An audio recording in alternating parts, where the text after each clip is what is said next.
Stop wasting your time.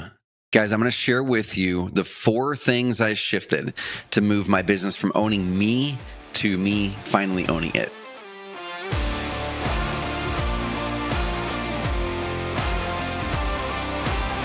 I've got a quick question for you. What did you hire your business to do for you? I want you to let that question sink in. I want you to really think about that question, not from surface level, but deep down in your gut and your core. What did you hire your business to do for you? I remember I asked this exact question of myself about 2 to 3 years ago. And I was going through one of those pain lines, I call them. If you've listened to the previous episodes here on my YouTube channel or on the podcast, go way back to the very start of the Entrepreneur Freedom Formula. And the very first one talks about the Entrepreneur Freedom Formula. And it talks about the pain lines. And I was at one of those pain lines. I was in a spot in the business where I wasn't enjoying it as much anymore, where I didn't want to show up to do work many days in a row, where my business started owning me. And there was a previous time before that where I was free from and to go do the things I wanted to do. But as the business grew, I let certain things come on top of me. I let certain things go back into my schedule, and I let that business own me. Or like I like to say now, the business hired me versus me hiring it. So I want you to ask that question again. What did you hire your business to do for you in your life? Our businesses should serve a purpose, right? Our businesses should not just be these things that we use our time or waste our time in every day. These businesses should not be something that drains our energy every day. These businesses should not be something that we solely survive to help it survive. Right. And so how do we then change the business? How do we change things back to where they're supposed to be? How do we put business in its true and rightful spot in our lives rather than having it own our lives? Well, I'm going to walk you through the 4 changes that I made both 10, 15 years ago in 2012 when I made this shift the first time, and then again 2 years ago, and then again 6 or 7 years ago. It's a continual cycle where we've got to ask ourselves, how did I let things pile back on me, and how do I prevent that again in the future with these 4 concepts? So the first one is, first of all, the business starts to control your calendar. So you can recognize when your business owns you or when your business hired you, when you look at that calendar and you feel like you don't have control. You look at your calendar for today or for this week, or you look back at last week and you go, man, where did my time go? There's these things I wanted to do. There's these hobbies I wanted to adopt, or man, date nights are gone now, or my workouts. I keep scheduling over my workouts. If any of these can relate to you and you're on the YouTube channel, pop in the comment box below which of those things you've been sacrificing because of your business lately. Okay. So if you start to see your business controlling your calendar, then that's one indicator that the business has hired you rather than you hiring your business to fulfill something in your life. So what we have to do is we have to intentionally make sure our calendar supports our life first, and then the business supports that life as well. Okay. The business should fuel our lives. Our lives should not fuel the business. So there's a couple strategies that I've adopted over the years, and I do these every single year now to really make sure that my calendar supports my life and my vision, and my business supports the calendar. Okay. So the first thing is called a pre-stacked year. This would have been probably 5-6 years ago with my coach, Dan Martell. I started working with Dan probably 2018 or so. And we were sitting down, I think it was in Toronto, Canada, might have been Boston.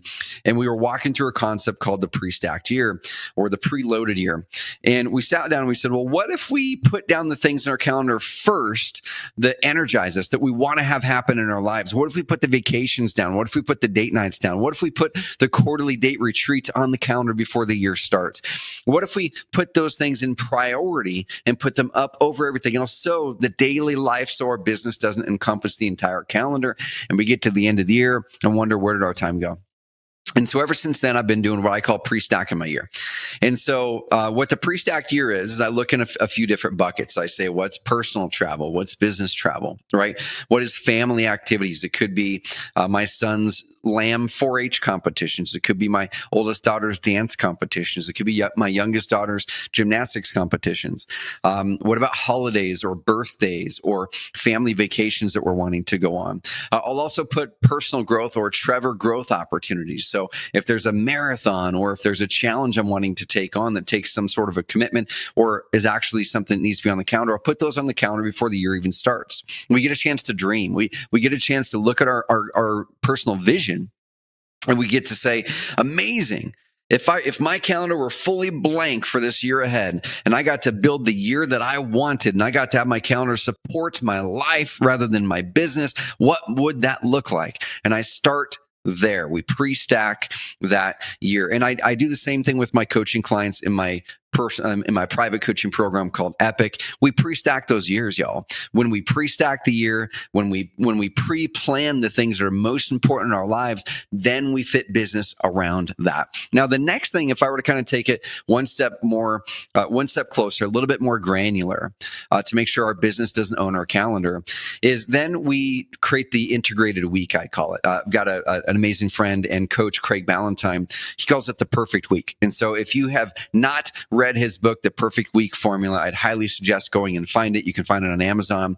But The Perfect Week Formula, Craig breaks it down in amazing detail. So for my integrated week, I start with kind of a similar thing like I did on the pre-stacked year for the year. But I look at it and I say, okay, how do I want my ideal week to go? And I'm going to look at energy. Where do I have the most energy? Where do I get the most energy? Where do I need the most creativity to be during the day or during the week? Are there certain times during the day or during the week where I'm needed, or my creativity is needed in these blocks of time to do my best work? Amazing. Plan that work there. Plan a workout right before that. Plan a great lunch or fueling right after that. For me, I tend to do my focus work or my energy work in the morning if it needs my focus. Okay. If it needs me to dive in and focus.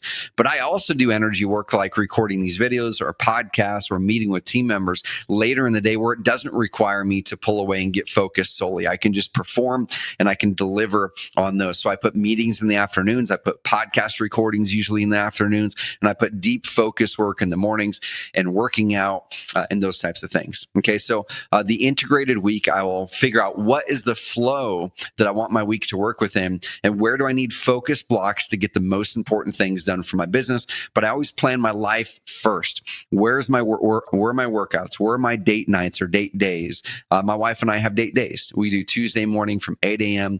till about 10:30 or 11 a.m. We used to do date nights, and we still love date nights. We still go on date nights, but we would find ourselves with where we are in the season of life with our kids.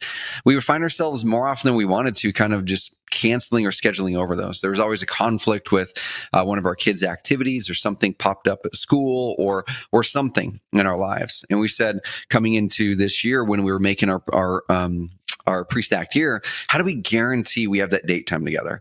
And we picked Tuesday mornings because I get a chance to drop my kids off at school, and then I drive back home the 15 miles, and we get to hang out for 2 to 3 hours and drink coffee and have breakfast and just talk and hang. And it's been so amazing. So guys, when your business has hired you versus you hiring it, step one, when your business controls your calendar. So use those 2 tips to get your control of your calendar back. Okay. The second symptom that I experience with myself when my business starts to own me versus me owning it, or me hiring it, right? The business hires us sometimes, and we don't intend it to be that way, but it happens, is when we start to have more days than not that drain our energy, when your job is draining your energy. Okay. So what does that look like? What does it feel like?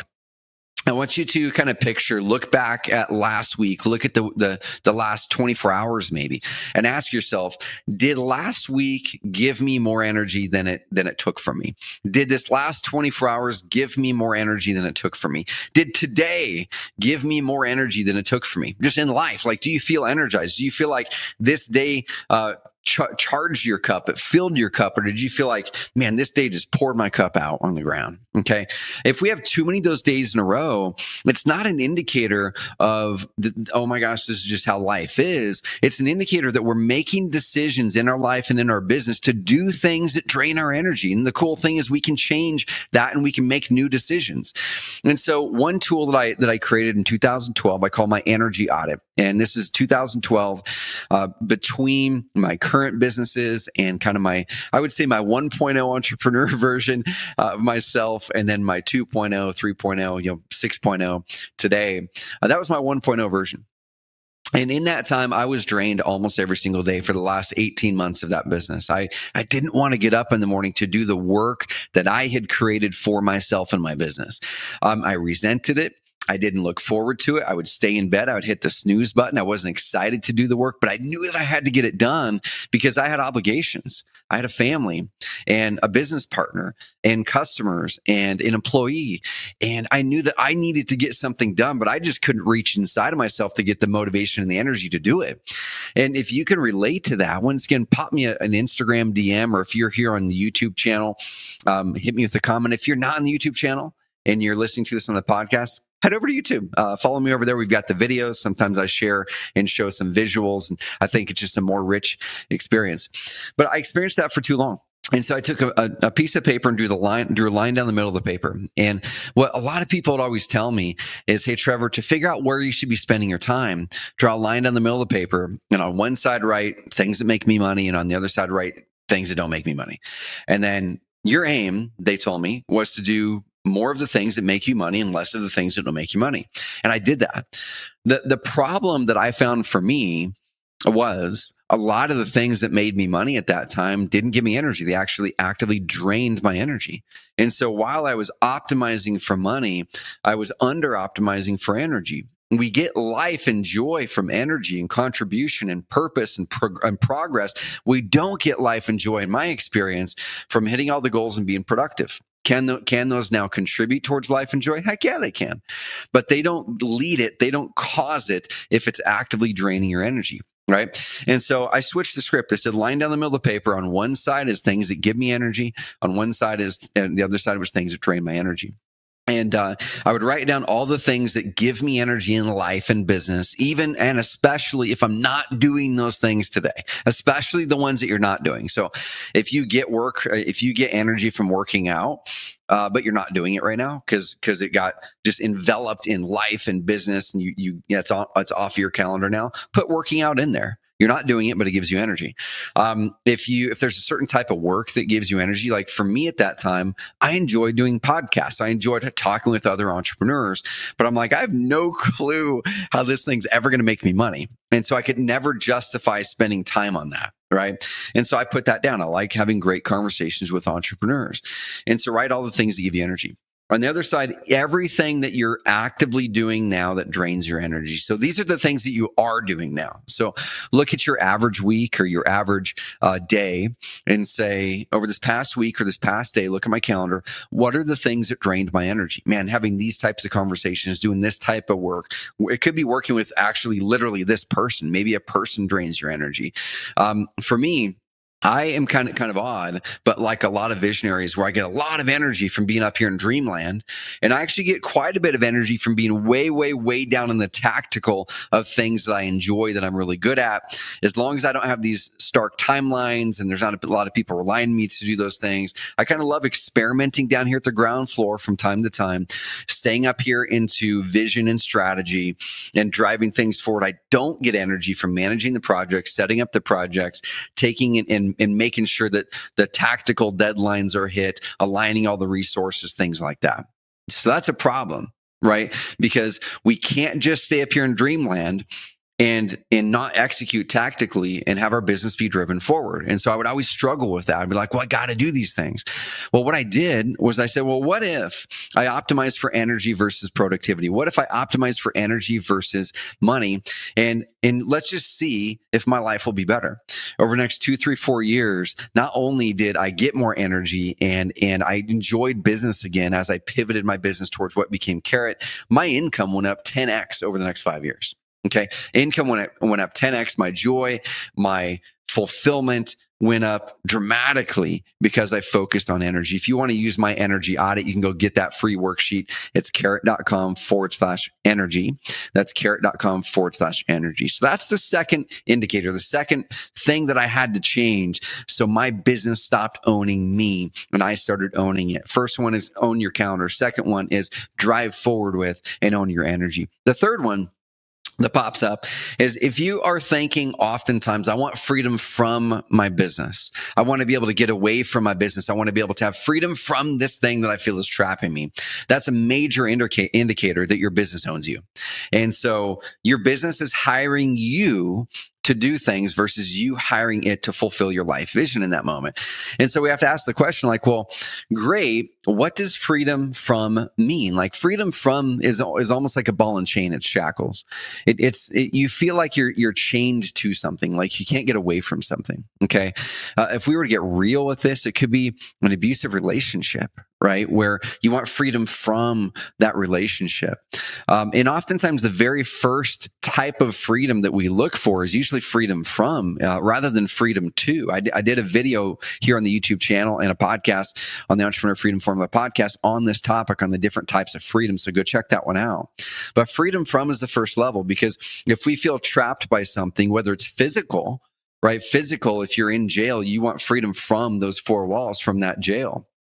Okay, but once we physically are able to get out of the things that bind us, then what we need to shift to is freedom to.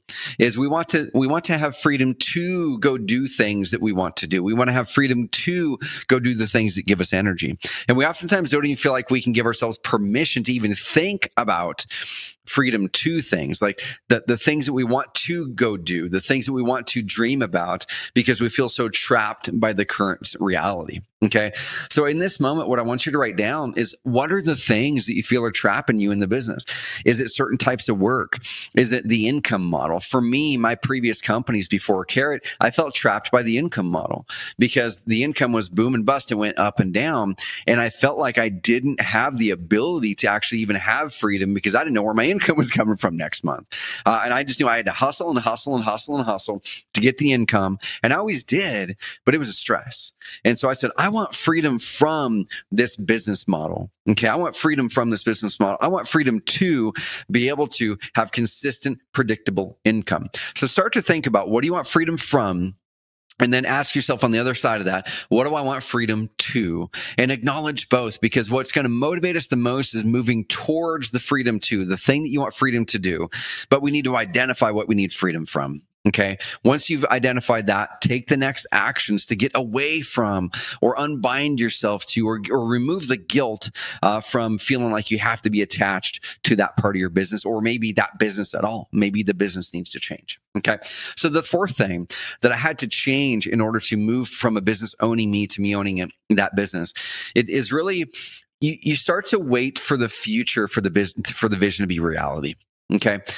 In those moments where I feel like the business is owning me, I feel like I have to do something for some future thing to happen for me to finally feel the most joy and for me to finally live my quote unquote life vision. Right. So we all have this kind of perfect life vision. I want to wave a magic wand and here's exactly what I want my life to look like. Okay. Or hopefully we have some variation of that. Hopefully there's some things at least that you want or that you are visualizing. And by things, I'm not saying just physical things, right? I'm saying traits, habits, disciplines, character, identity. It could be physical things, could be a house. It could be a feeling. It could be a place. It could be relationships, right? So it's not just physical things. But I'm just saying there's a state in life that if you were to say, this is my ideal average day. If I had to live this day over and over again, plus or minus, a few things, but it was basically this type of day over and over again, I would be pretty darn happy. Like, what would you wake up to? When you wake up and you open your eyes, what do you see? What does your house look like? What does the room look like? What looks out? What is outside of that window? Who's laying there next to you? What conversations do you have? What do you do when you get out to the kitchen? What type of food do you eat? Right? Do you go to work? If so, what time do you drive? Do you walk? Where is work? What does it look like? Who's there? What type of work do you do that gives you energy? Like, you see where I'm going with this, right? Are you physically active and physically fit? If so, when do you fit that in? What types of things? Are you doing it alone? Or are you doing it with somebody? What do you feel like? What do you look like? Right? What are your aspirations in that ideal average day? The problem is we oftentimes put our heads down working like mad in our businesses to unlock this magical future vision that we think is going to happen after we hit this next milestone, after we hit this next goal. The sad reality, y'all, is unless we give ourselves permission today to live parts of that vision is never going to become reality. because there's always a bigger number. There's always the next challenge. There's always the new pain in business. That never stops. Business challenges never stop until you maybe sell the company. Pain in growing through business never stops until you choose to sell that business. Then you've got new pains and problems, right? And so what we need to do in this moment is not only, we need to get very, very clear on the type of life we want to live and that vision that we have for the future. But what I've been working on with my coaching clients through my Epic program and on myself, when I do that pre-stacked year, I said, let me look at that vision and ask this question, why not now? Why not now? Why can't I do some of those things that are in that future vision today? And so one of those things that I was on my why not now, okay, that I started to pull forward as I go, well, shoot, why am I not doing some of these hobbies now? Why do I have to do them then? Or why not now on learning how to be an owner of a business and not the CEO of the company? Why not now elevating my leader and my COO to be able to truly run one of my businesses fully so I can step out of the CEO box and into the owner box? Why not now? Why does it always have to be in the future? And so coming into this year, every single year, I pick one big why not now. What's the biggest why not now that I, for some reason, have a limiting belief around that it has to be 5-10 years in the future? I'm going to pull that vision forward into the present, and I'm going to say, I'm going to make that happen this year. Okay. And then every single quarter, I pick a couple why not nows. I say, great. So what are some daily activity or daily habit things? Or what are some things in my schedule that I just want to change? What about my mornings? In that future vision, what does my morning look like? Well, why don't I grab one or two of those things now? Why not now? Why don't I change my schedule right now? Like literally in this moment for tomorrow and for next week. And I'm going to now do those things. Why not now? Okay. So we have to adopt that mindset of it's not always out in the future. Pick some of those things from your vision and ask why not now and get them in place so your business doesn't create resentment. We start to feel the fuel that the business gives us instead of once again us fueling that business. So I'm going to recap those 4 things that you want to look for that are good indicators that your business owns you. And then there's those tactics and strategies in each one of those 4 things that you can do to be able to have you own that business again. Rather than your business hiring you, I want you to ask, what did I hire this business to do for me in my life? Okay. The 4 things are your business controls your calendar. Get control of your calendar with that pre-stacked year principle. I teach it in my Epic program with my private clients. If you're interested, check it out. Carrot.com/epic. Carrot.com/epic. If you qualify, I would love to connect with you. I want to see how I can serve you. And the second one is that integrated week, right? Go get Craig Ballantyne's book, The Perfect Week, and just execute it. The second one is your job is draining your energy too much. Take the energy audit, guys. Carrot.com/energy. Do that once a quarter. Stay ahead of the game. Do work that gives you energy. All right. The third one is you want freedom from your business, but haven't identified from what, and you haven't identified what you want freedom to do. Write down what you're trying to get freedom from and what you want freedom to do, and then take action this week to move yourself away from those things that you feel are shackling you. The fourth thing is you're waiting for the future vision to magically materialize on the other side of some goal. But no, let's reward ourselves today. Let's ensure that we feel good that the business is helping us live the life that we want to live and bring some of that vision forward. Ask why not now and pick one thing, 2 things a quarter, one big thing a year. We get into business so the business can fuel our vision. The business can fuel our life. And I want you to stop fueling your business. Okay. It should be the other way around. So hopefully those 4 things that changed my life can be useful for you as well. Let me know in the comments box here on YouTube, which one of those 4 resonates the most with you and which one you're going to execute this week. I want you to. I'm going to hold you accountable to it. If you make a comment below, let's connect on Instagram and I can help you through that. But a call to action, found a call to action. I'm getting back on the train with getting consistent on the videos. My dad passed away at the end of this last year, at the end of 2024.